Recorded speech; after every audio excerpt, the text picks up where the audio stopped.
Hello and welcome to the Tips for Travel podcast. I'm your host, David Combs. Before we begin, I want to say good morning, good afternoon, and good evening to whoever you are, wherever you are, and whenever you're listening. Today, we are joined by Gracie McCray. Gracie is a current senior at the University of North Florida, but has spent much of her free time traveling around the world.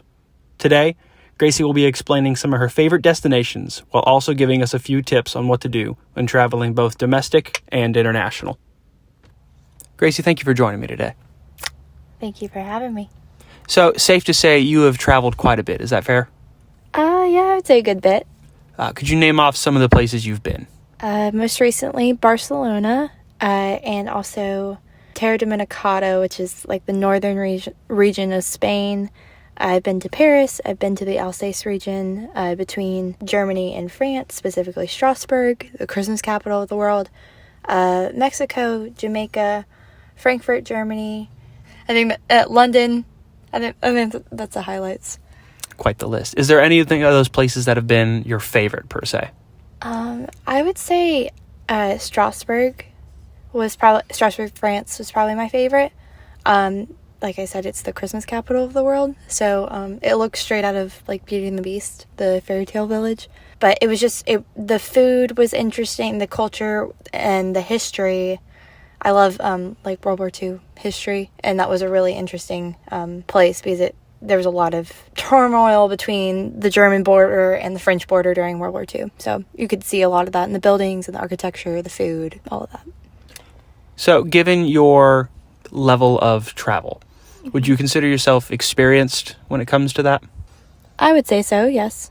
Well, what are some tips or advice you would give to someone who is traveling for the first time ever, whether that's domestic or international, if you wanted to give both? So, U.S., you're not dealing with customs, so I would say live it up, pack as much as you want. It's easier to plan here. You're not worried about currency, or usually you're not jet lagged too much. Internationally, I would say if you can do it, try to not check a luggage. It makes things a lot easier.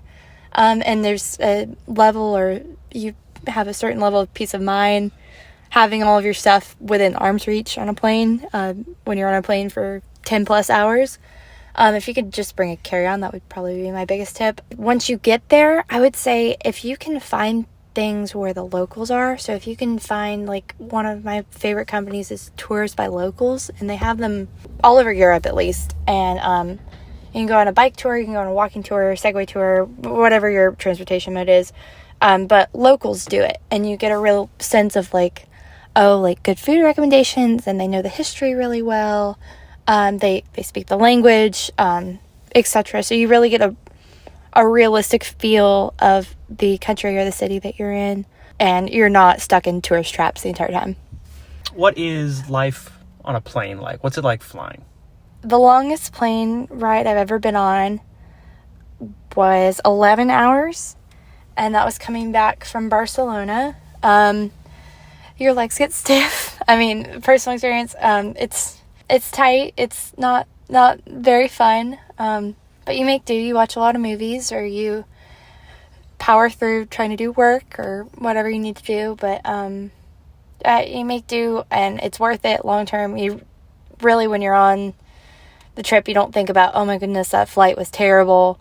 On the way back, you really think of, oh my gosh, I just saw, I ate this amazing food, and I saw all these beautiful buildings, and I experienced history, and just stuff that you will never forget. You made memories, and that's way worth a 9-hour, 10-hour flight.